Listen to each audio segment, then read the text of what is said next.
welcome in this Halloween and fall favorites video. I didn't do a favorites video for quite some time, and this one is going to be a bit special. It's a special Halloween one.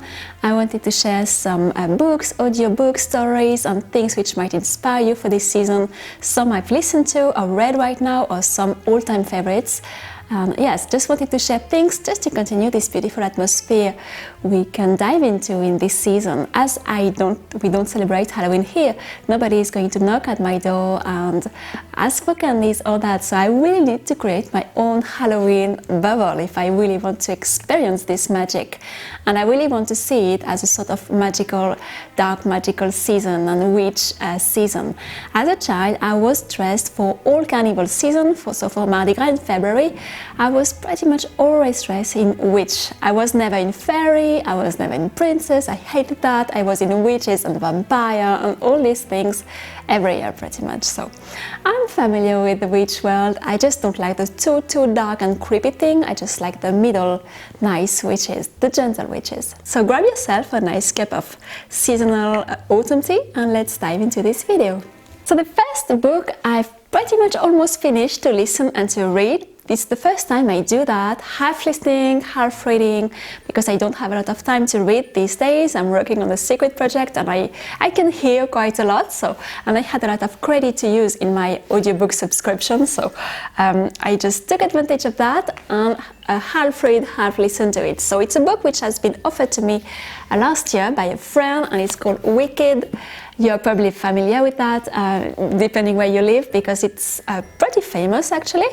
I have never heard of it actually. I never didn't know the story, didn't know the musical. I know there is a musical inspired by it, and it's the story of the Witch of the West in Oz. It's just a writer from the 90s who imagined the previous life before the Wizard of Oz starts. I have never read really well The Wizard of Oz, I'm going to say, so now I will have to read it properly. In this book there are two novels, The Wicked and The Son of a Witch. I didn't read and listen to The Son of a Witch already, but I finished this one. It was really good. It's just perfect for this season. It's not scary, any of that. It's not a teenage, or at least it's not a child book. I would say it's more an adult book, but there were a lot of beautiful ideas on magic and all that, and I just thought interesting. It was published in 1995. There is a school of magic. They are learning magic lessons. There is a witch teacher.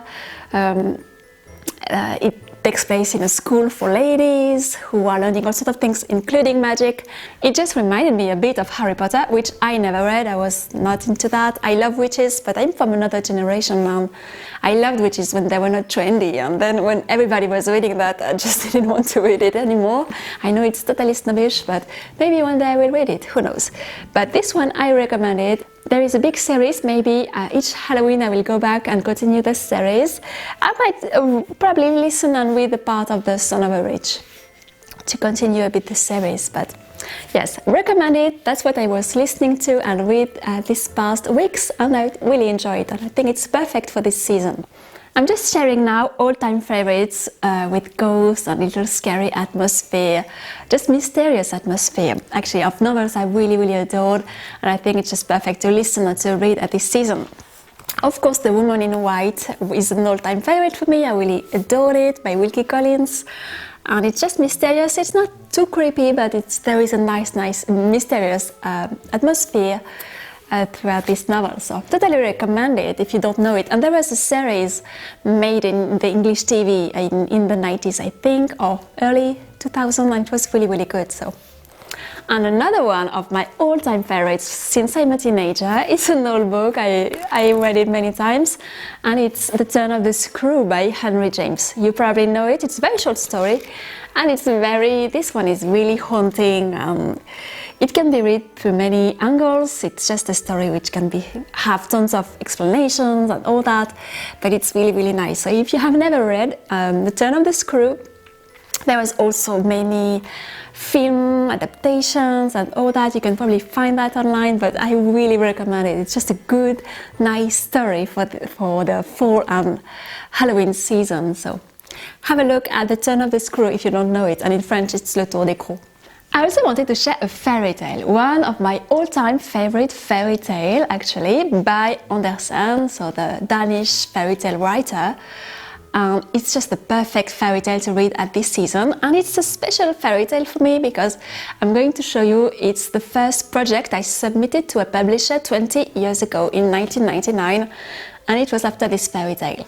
So the project didn't go till the end actually. I had an appointment to the publisher this time. I was so excited, but it didn't end totally perfectly. I think it could have done, but I wanted to rework all the thing when I was back home, and at the end I never finished the project. But it was an interesting adventure for me. I'm going to show you the project, some of the drawings I made at the time, and you're going to see a bit my paper project. So it was some decoupage and collage. I'm going to show you that in 1 second. I will also have a video coming later, probably in January or in 2020, I think, with all my part actually with paper from the age of 15 to now. So you can see really all the progress, how it evolved, how the different papers I use and explored and experienced, and how I arrive at this point in my life doing what I do now.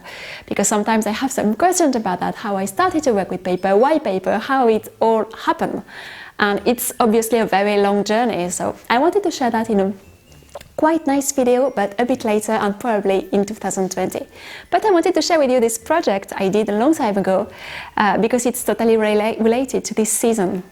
So the story is pretty long, so this is just some scenes from different moments of the story, the traveling companion, and you can see I was already working with paper, of course, and it was some sort of decoupage, so everything was cut, and painted, cut, glued, and it was a completely different paper than what I'm using right now. It was a great, fantastic paper.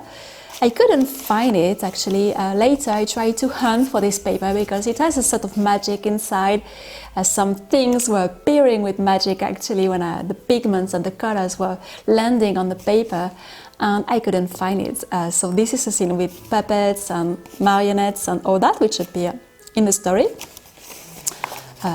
So it's one of the drawings. This scene is really funny. There is a sorcerer, there is a witch man, sort of dark magician in the story, and he had enchanted all sorts of creatures around him in this castle, and there were some vegetable heads and with brooms, and so I created that.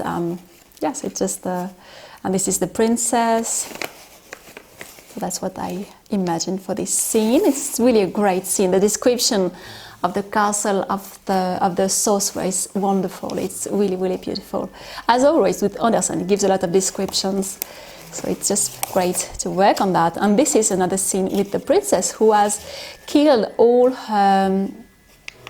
the sons of kings who wanted to marry her, and they are all hung in her garden. It's a very creepy story, as I told you, so I imagine they were in sort of carousel in her garden. So it's all cut, it's all, yes, paper pieces cut and glued. And as you see, my work on color is pretty different than what I do now. I didn't like too bright colors at this time. It was really all brownish and not very bright colors.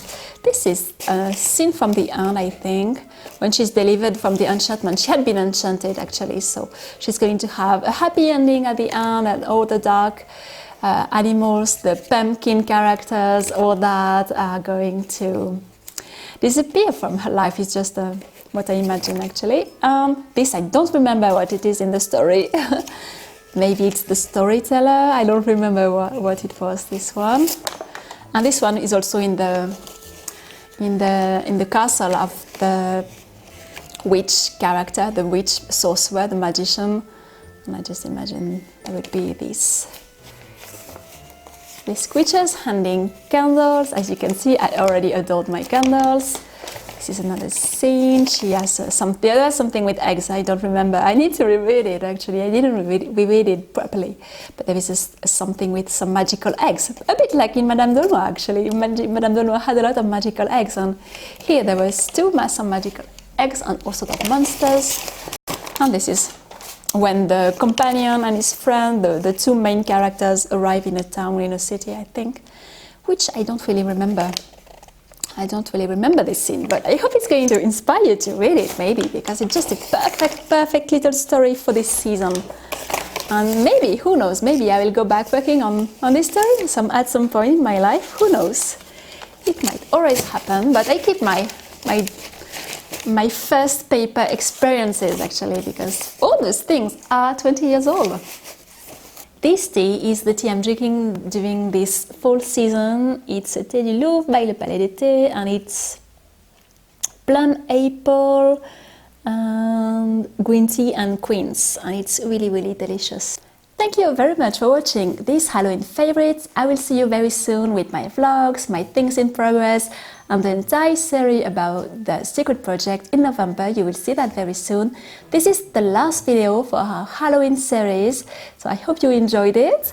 Let me know what is your favorite story for this season, your favorite novel. I hope my suggestions inspired you, especially the Andersen one, because I think it's just perfect for this season. So let me know how do you like it. And don't forget also that if you are interested, the Halloween workshop closed its doors this year in 2019 in November 5. So November 5, the workshop will close its doors till September 2020. So we'll have no other options, and I really close the door. It's not open anymore, so you still have access to all the content, no worries, there is no problem for that. You can do your pumpkins, your moths in winter, in summer if you prefer. You will have absolutely the possibility to do that, but the workshop closed its doors on November 5. So just wanted to be sure you knew that, if in case you were interested. And I will see you very soon next week with what I've been working on. Don't forget to subscribe if you don't want to miss all the nice videos coming in November, and I promise you, you won't be disappointed. And of course, you can give a thumbs up if you liked what you saw. Thank you very much, and thank you for your nice response and your nice feedback about the Halloween series, and I will see you very soon.